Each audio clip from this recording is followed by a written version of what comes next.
नमस्कार, आप देख रहे हैं न्यूज 18 बिहार झारखंड और मैं हूं आपके साथ लक्ष्मी। लोकसभा चुनाव 2024 का सबसे बड़ा शो लेकर के हम हाजिर हैं। दुनिया के सबसे बड़े लोकतंत्र का अगला प्रधानमंत्री कौन बनेगा, इस पर देश ही नहीं दुनिया भर की नजरें टिकी हुई हैं। चुनाव में 7 में से एक चरण पूरा हो गया है। अब नेताओं की नजर दूसरे फेज के इलेक्शन पर केंद्रित है।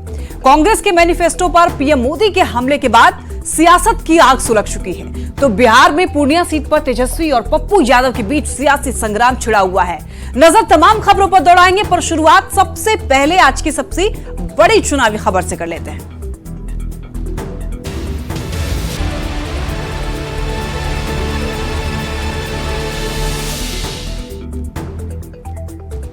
इंडियन ओवरसीज कांग्रेस के अध्यक्ष सैम पित्रोदा के बयान से कांग्रेस एक बार फिर फंसते हुए दिख रही है।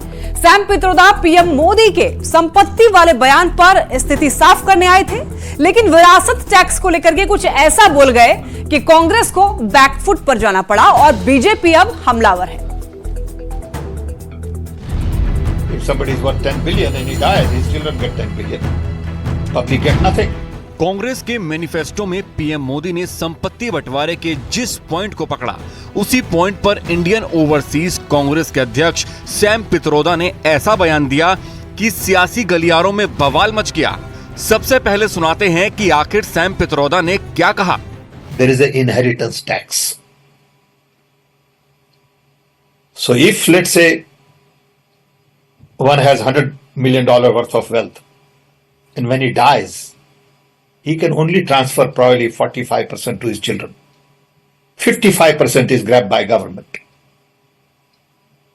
Now that's an interesting law. It says you in your generation made wealth.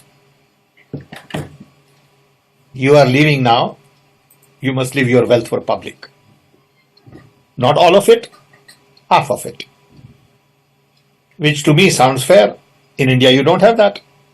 If somebody is worth 10 billion and he dies, his children get 10 billion. Public get nothing. दरअसल सैम पित्रोदा ने अमेरिका में चलने वाले विरासत टैक्स का जिक्र किया है और कहा है कि जैसे अमेरिका में किसी की मृत्यु के बाद उसकी संपत्ति का बचने के लिए सारण तटबंध बना था, लेकिन इसकी मरम्मती आज तक नहीं की गई। चुनाव के वक्त नेताजी आते हैं और वादे करके चुनाव जीतने के बाद भूल जाते हैं। उन्होंने अब नेताओं की गाँव में एंट्री पर भी रोक लगा दिया है।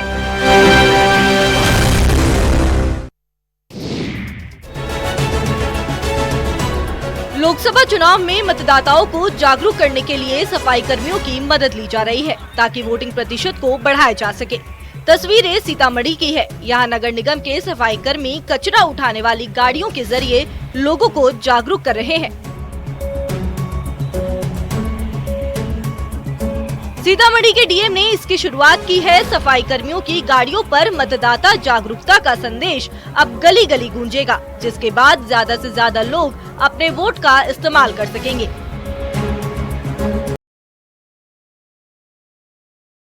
आपको बता दें, सीतामढ़ी में मतदाताओं को जागरूक करने के लिए स्वीप कोषांग आम लोगों को अपने वोट के प्रति जागरूक किया जा रहा है। इसके लिए कई तरह की गतिविधि चलाई जा रही है और अब सफाई कर्मी भी लोगों को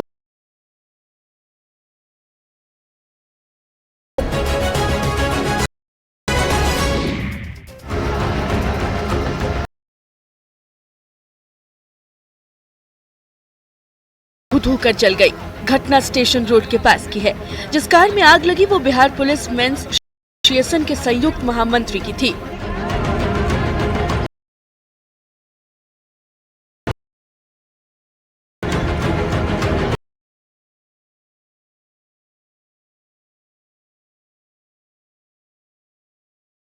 तभी स्टेशन रोड के पास कार से धुएं निकलने लगे। जब शख्स कार से बाहर निकला तो डिग्गी में आग लगी हुई थी। देखते ही देखते आग पूरी कार में फैल गई।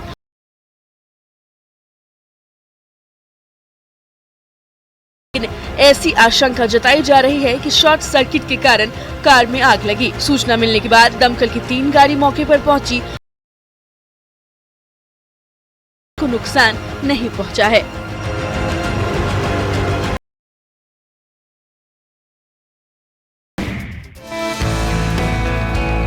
प्रेमी और प्रेमिका को चोरी छिपे मिलते लोगों ने पकड़ लिया और मंदिर में उनकी शादी लेका है। प्रेमी और प्रेमिका भी इस शादी से खुश नजर आए, लेकिन लड़के के पिता ने शादी से नाराजगी जताई। लड़का लड़की अपना मन से दोनों आदमी की। आपकी राजी नहीं है? मेरा राजी नहीं है। वैसे ही दोनों एक दूसरे से प्यार करते हैं। बोलते रहे हैं कि लड़का लड़की राजी, हम राजी नहीं है। हाजीपुर के चंद्रालय के पास युवक और युवती का 9 महीने से अफेयर चल रहा था। प्रेमी का नाम सोनू है। वो रात में चुपचाप अपनी प्रेमिका से मिलने पहुंचा था, लेकिन गांव के लोगों ने उन्हें पकड़ लिया और दोनों पक्ष के साथ आपसी समझौता कर उनकी मंदिर में शादी करा दी। लोगों ने बताया कि लड़की के पिता नहीं है, इसलिए समाज के लोगों ने लड़की और लड़के से बात की तो दोनों शादी के लिए तैयार हो गए। फिर क्या था, मोहल्ले के लोग बाराती बन गए और दोनों की शादी करा दी।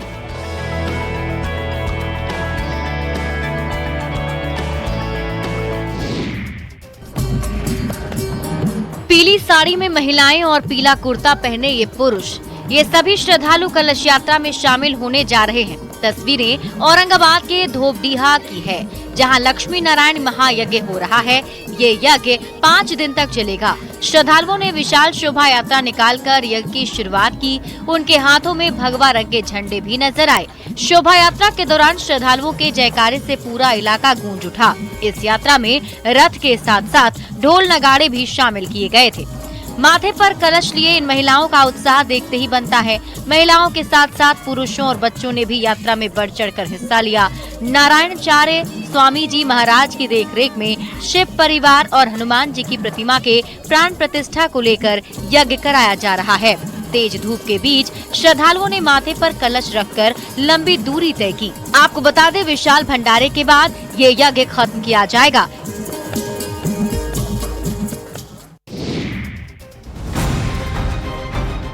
पुलिस की गिरफ्त में दिख रहे तीनों शख्स अपराधी हैं। इन पर 6 से ज्यादा मामले दर्ज हैं।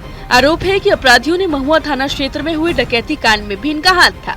पुलिस ने इनके पास से देसी कट्टा, 2 कारतूस, 1 बाइक और 1 चाकू बरामद किया है। चेकिंग के क्रम में 3 अपराध कर्मियों को गिरफ्तार किया गया, जिनमें से एक के पास से देसी कट्टा और 2 गोली बरामद किया गया, एक के पास से चाकू बरामद किया गया। चैनपुर पुल के पास पुलिस गाड़ियों की जांच कर रही थी। इसी दौरान बाइक पर बैठे तीनों अपराधी भागने की कोशिश करने लगे, लेकिन पुलिस ने इन्हें खदेड़ कर गिरफ्तार कर लिया।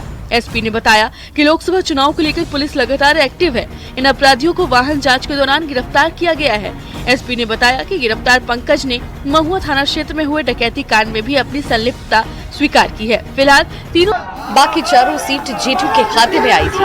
2019 में जेडीयू और बीजेपी का गठबंधन था और 5 सीट पर जेडीयू का उम्मीदवार चुनावी मैदान में था। इस बार भी 5 सीट पर जेडीयू के उम्मीदवार हैं। पीएम मोदी ने पूर्णिया में जेडीयू उम्मीदवार के लिए प्रचार किया तो अमित शाह ने कटिहार में, राजनाथ सिंह ने भागलपुर में प्रचार किया तो नीतीश कुमार सभी 5 सीटों पर चुनाव प्रचार करने के लिए पहुंचे। पूर्णिया में पीएम की रैली में सीएम के नहीं होने को लेकर विपक्ष ने सवाल उठाए थे। इन 5 सीट में सबकी नजर पूर्णिया पर है। यहाँ त्रिकोणीय मुकाबला है। जेडीयू से संतोष कुशवाहा हैट्रिक लगाने के लिए मैदान में हैं, तो राजद ने पहली बार जेडीयू की विधायक रही बीमा भारती को चुनावी मैदान में आरजेडी के टिकट से उतारा है। पप्पू यादव निर्दलीय मैदान में हैं। टिकट की आस में पप्पू यादव ने अपनी पार्टी का कांग्रेस में विलय किया था, लेकिन सीट आरजेडी के खाते में चली गई और पप्पू यादव को निर्दलीय ही लड़ना पड़ा। पप्पू यादव की वजह से ये मुकाबला त्रिकोणीय बन गया है। यहाँ मुस्लिम वोटर सबसे ज्यादा हैं। तेजस्वी यादव ने 5 दिन यहाँ प्रचार किया है, रैली और रोड शो के जरिए वोट मांगा है। यही नहीं, तेजस्वी यादव को यहाँ तक कहना पड़ गया कि इंडिया नहीं तो एनडीए को ही वोट दे दीजिए, लेकिन किसी तीसरे को नहीं दीजिए। इंडिया को अगर नहीं चुनते हो बीमा भारती को, तो आप एनडीए को चुन रहे हो। किशनगंज सीट पर भी मुकाबला त्रिकोणीय ही है। कांग्रेस के जावेद और जेडीयू के मुजाहिद आलम के बीच एमआईएम के अख्तरुल ईमान चुनावी मैदान में है। पिछली बार भी त्रिकोणीय मुकाबले में जावेद जीत गए थे। मल्लिकार्जुन खड़गे, ओवैसी और नीतीश कुमार ने यहाँ चुनाव प्रचार किया है।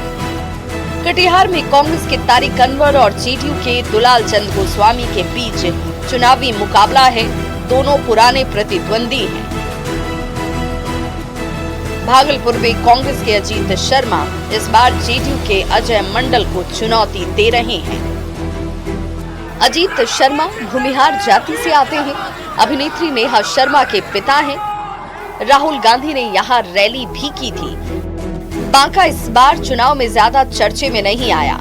यहाँ दो पुराने प्रतिद्वंदी एक दूसरे के आमने सामने हैं। जेडीयू से मौजूदा सांसद गिरिधारी यादव तो आरजेडी से जयप्रकाश नारायण यादव एक दूसरे के सामने ताल ठोक रहे हैं।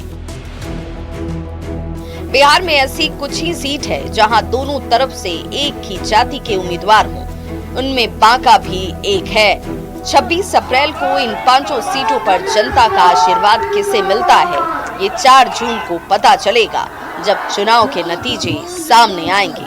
Bureau report, news 18।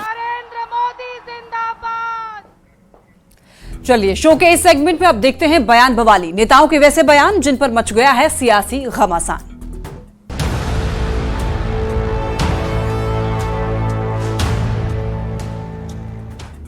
और बयान बवाली में सबसे पहले प्रधानमंत्री नरेंद्र मोदी का बयान सुन लेते हैं। छत्तीसगढ़ के सरगुजा में विजय संकल्प शंखनाद महारैली को संबोधित करते हुए प्रधानमंत्री मोदी ने कहा, कांग्रेस संविधान बदलकर एससी, एसटी, ओबीसी का हक अपने वोट बैंक को देना चाहती है।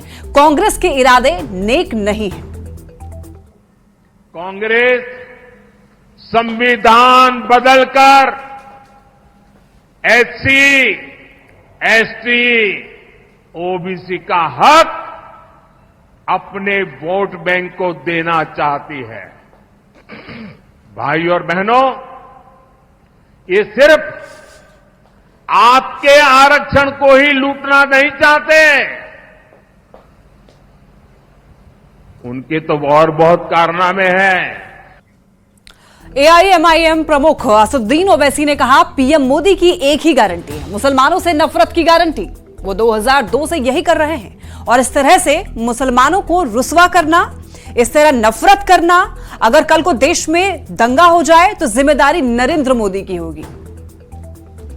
गारंटी मुसलमानों से नफरत की गारंटी है। वो 2002 से सिर्फ नफरत के मुजाहरे कर रहे हैं और 17 करोड़ देश की आबादी है मुसलमानों की, सबसे बड़ी अल्पसंख्यक समाज है। वो देश के 140 करोड़ जनता के प्रधानमंत्री हैं, सिर्फ मुसलमानों के नहीं है क्या? उनको इस तरह से रुस्वा करना, उस तरह से उनसे नफरत करना, और अगर कल कुछ देश में दंगा हो जाए उसकी जिम्मेदारी नरेंद्र मोदी की होगी। हैदराबाद से बीजेपी उम्मीदवार माधवी लता ने कहा है कि असदुद्दीन ओवैसी खुद के कौम को बर्बादी की ओर ले जाते हुए एक बार भी नहीं सोचते कि प्रधानमंत्री ने इतनी योजनाएं लाई है कि इस योजना पर हिंदू मुसलमान लिखा है। असदुद्दीन ओवैसी और अकबरुद्दीन जैसे लोगों का मुंह बंद करवा देना चाहिए और ये आम जनता में विष घोलने का काम कर रहे हैं।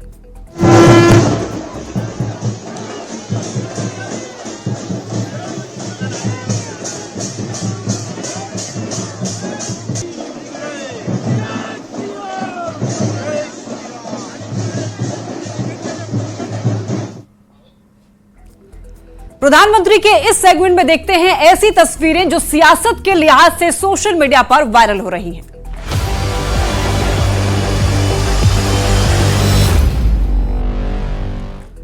बीजेपी के उम्मीदवार बांसुरी स्वराज का कीर्तन करते हुए वीडियो सोशल मीडिया पर वायरल हो रहा है। बांसुरी स्वराज शेख सराय में हनुमान जयंती के अवसर पर कीर्तन में शामिल हुई।